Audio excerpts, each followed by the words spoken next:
नमस्कार विद्यार्थी मित्रांनो, आपण आज 11वी कॅप राऊंड 1च्या अलॉटमेंटची वाट बघत आहात. तर आता सर्व विद्यार्थ्यांना खुशखबर आहे की कॅप अलॉटमेंट ही झालेली आहे. आपण लॉग इन न करता आपणाला सीट मिळाली आहे की नाही ते आपण आज या व्हिडिओमध्ये बघणार आहोत.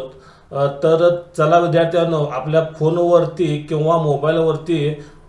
किंवा लॅपटॉपवरती कुठलाही एक ब्राउझर ओपन करा आणि त्यामध्ये टाईप करा 11th ॲडमिशन टाईप केल्यानंतर MahaFYJCAdmission.in यावरती क्लिक करा. क्लिक केल्यानंतर आपणास असा इंटरफेस दिसून जाईल आणि इथे वरती आपण बघू शकत आहात की इथे होम सर्च कॉलेजच्या जवळ एक ऑप्शन आहे अलॉटमेंट लिस्ट. यावर आपण क्लिक करायचं आहे. यावर आपण क्लिक केल्यानंतर इथे kindly enter your application number two find your allotment detail. आपण आपला ॲप्लिकेशन नंबर टाका म्हणत आहे अलॉटमेंटची डिटेल दाखवण्यासाठी. तर मी इथे अलॉटमेंट ॲप्लिकेशन नंबर टाकून घेतो. इथे ॲप्लिकेशन नंबर टाकून घेतल्यानंतर इथे सर्च म्हणायचं आहे.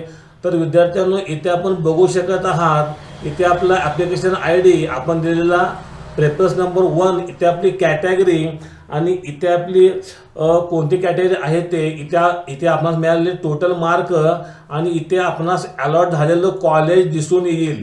तर इथे आपण बघू शकत आहात की स्टेटस इथे अलॉटेड दिसत आहे, कारण ह्या विद्यार्थिनीस जास्त पर्सेंटेज पडले होते त्यामुळे तिला पहिल्याच राऊंडमध्ये सीट अलॉट झाली आहे सायन्स स्ट्रीममध्ये. तर विद्यार्थ्यांनो, अशा प्रकारे आपणास सीट अलॉट झाली आहे की नाही ते चेक करायचे आहे. विद्यार्थ्यांनो, त्याचबरोबर आपण लॉग इन करून देखील आपणास सीट मिळाल्याची पूर्ण डिटेल बघू शकता. याच्यासाठी मी वेगळा व्हिडिओ बनवला आहे. या व्हिडिओच्या खाली मी त्याची लिंक देत आहे. तो व्हिडिओ पण ओपन करून बघा. तो व्हिडिओ ओपन करून बघितल्यानंतर आपणास कळून जाईल की आपणास कोणकोणते डॉक्युमेंट कलेक्ट करायचे आहेत, अलॉटमेंट लेटर कसे प्रिंट काढायचे आणि ॲडमिशन घेण्यासंबंधी संपूर्ण माहिती त्याच्यामध्ये दिली आहे. तुर्तास तरी आपण आपला ॲप्लिकेशन नंबर टाकून आपणास सीट मिळाली आहे की नाही बघायचं आहे. आणि माझा हा व्हिडिओ आवडल्यास माझ्या चॅनलला सबस्क्राईब करायला विसरायचं नाही आहे. धन्यवाद. थँक्यू विद्यार्थी मित्रांनो.